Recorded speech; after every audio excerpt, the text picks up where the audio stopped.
in terms of numbers, in terms of concentration, I think we have the biggest and highest concentration of the trees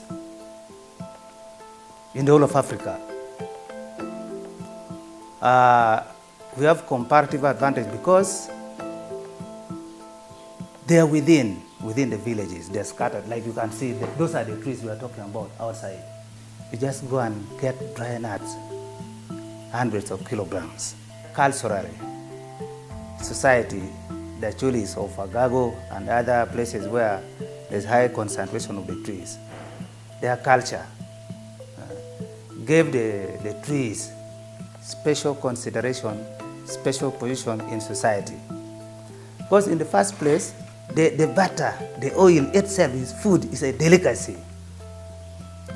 Because of that, there is some kind of inbuilt internal mechanism for protecting the trees.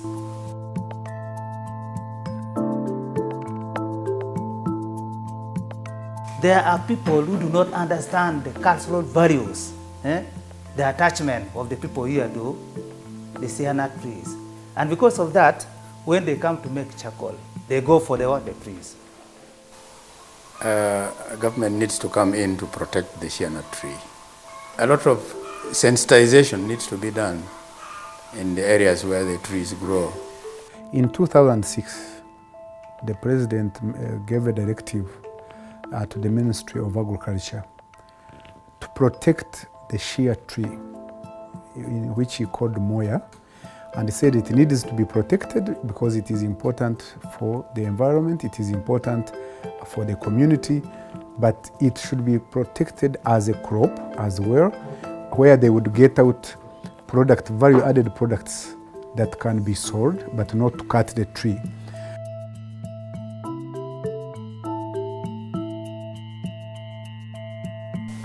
We have come up with an ordinance which is at the level of gazetting. We purposely came up with this because we had a big threat of losing this endangered species.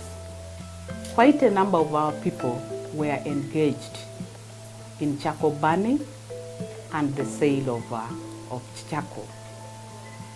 Unfortunately, most people all over Uganda have a feeling that if you want to get the best charcoal, then it should be out of the Shea tree. So many people used to come here to buy charcoal and sell it wherever. We have also addressed our communities in different forums where we talk about the importance of this tree and the importance of protecting it. So the first to resolve on the issues of conservation of Shea was the District Security Committee. So we resolved in the District Security Committee to put a stop to Shea trees. Immediately, I gave a communication to District Council. District Council adopted the security resolution of Shea trees. That's how the fight for conservation of Shea trees in Agago started. As Security Office, RDC, we are now rolling out a mechanism of, first of all, sensitizing them. We have to carry out major sensitization programs at our levels. And two, while after that sensitization, we need to go in and apprehend those and arraign them in courts of law. Ours was to come from the perspective of conservation and then using benefits to produce. Now we have delivered that product. Now it's the marketing which has come in, and thank God the Uganda Export Promotion Board has done very well, and we are now reaching the market. Now I think the presence of the Ugandan share in the international market is attracting attention. And if they can attract attention more, then we can do more conservation. And not even planting. People now can be encouraged to start planting Shea.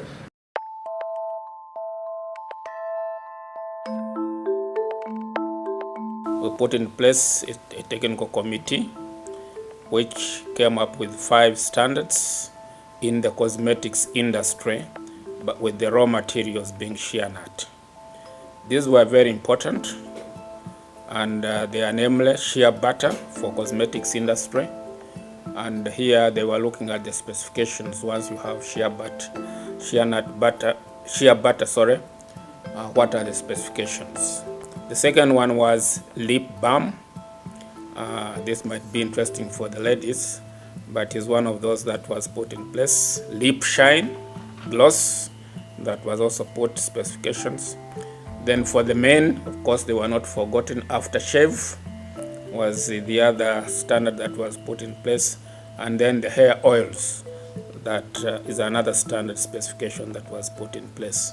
So these were the 5 standards that this technical committee under Uganda National Bureau of Standards elaborated to help boost the quality of the product.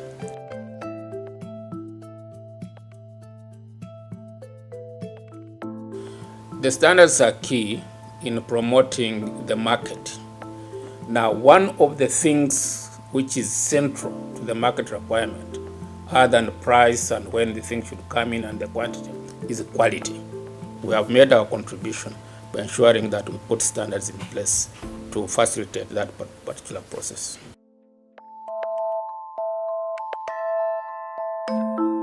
They are largely eaten as food. But now we are looking for value addition from the shea nut, and hence the request to elaborate more standards as far as the cosmetics industry is concerned. So originally we had one standard which was dealing with the food, the eating of the shea, but now we went to the cosmetics industry.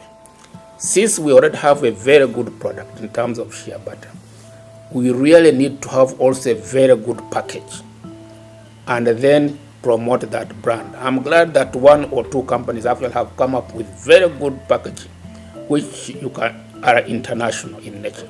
So, but that requires that these enterprises have the necessary resources to invest in that. The last one, of course, for certification is the issue of if you don't have a standard, you cannot do certification.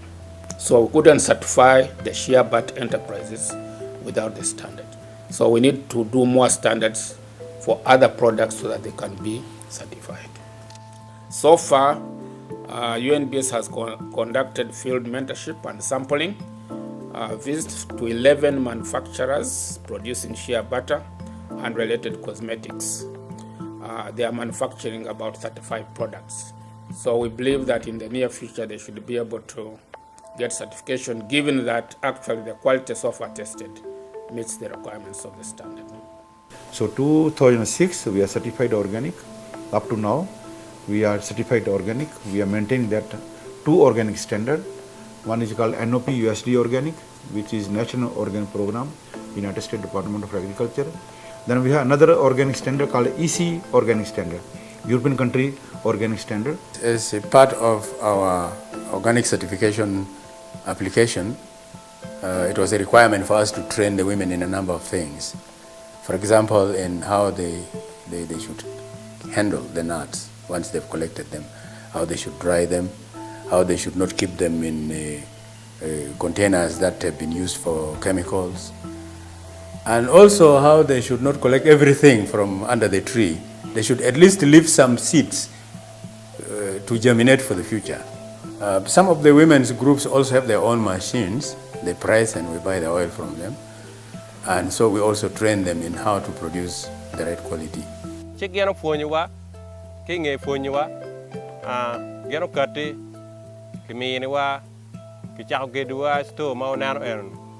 Ya mana charni ka chalo jer ken du kori ka wai 5 liter na dvo ka lipiara dek.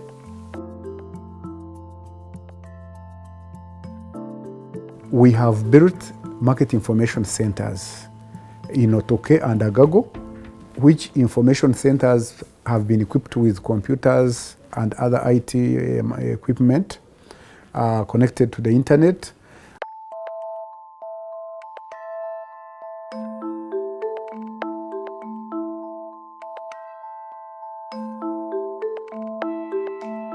These IT centers will be giving information on the shea tree, but also related products and related environment factors, related businesses, the role of women, the role of the youth, the role of the whole Kidepo landscape, the need to protect the shea nut trees. One of the things that this project has done for us is putting for us this resource center. It's a beautiful building. It's going to, it is providing information, any information you need on the shea product, you can get it from there. And people are quite happy. This is something that as a district we couldn't have done.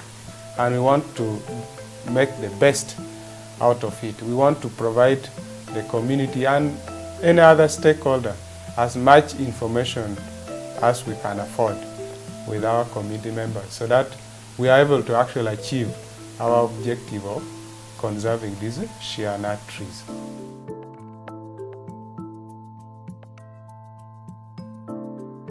We identified 50 benefits, skin benefit for shea butter here.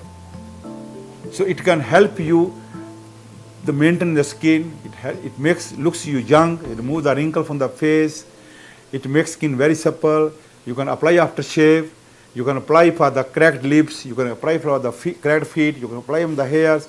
There is nowhere, no part of the body where you cannot use it. We mainly produce shea butter. We also produce creams, lotions, and soap. At the moment we have 6 cream products, and then we have lotion. And very recently we have developed lip balm, which we are about to release into the market. Our peak sales periods are when it is dry in the Middle East. We have a lot of customers from Khartoum, and then from Saudi Arabia, from Dubai, those countries there. And normally when it is winter there and people's lips are cracking, the body's skins are cracking, they need a lot of that oil.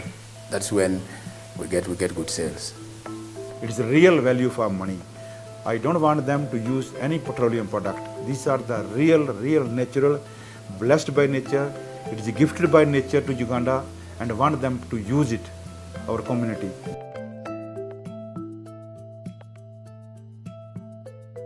We have encouraged and supported export of value-added products, and every week some companies, one individual company is exporting 3 tons, one company, and then others also exporting 1 ton. And so maybe we hope that by end of this year we could be exporting more than 7 to 10 tons.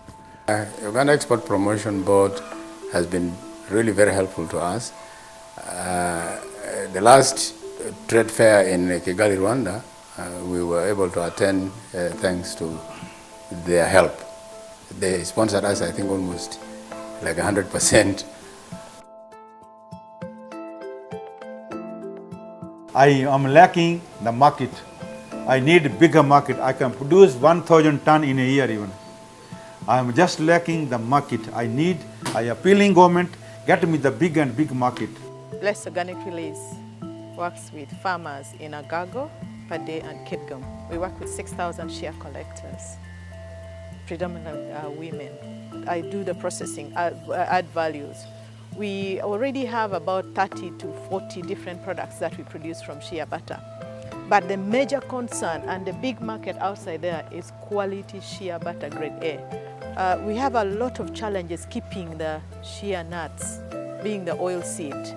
We've not yet found any other method of keeping the nuts. Since the harvest comes once a year, we need these nuts to be used throughout the year.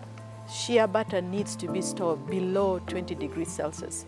That would need the government to put in place the cold room to store the shea butter to prolong the shelf life.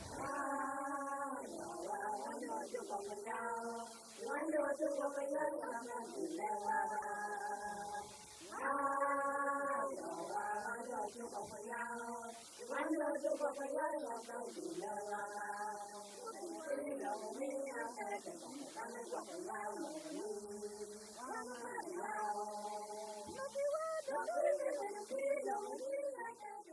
you.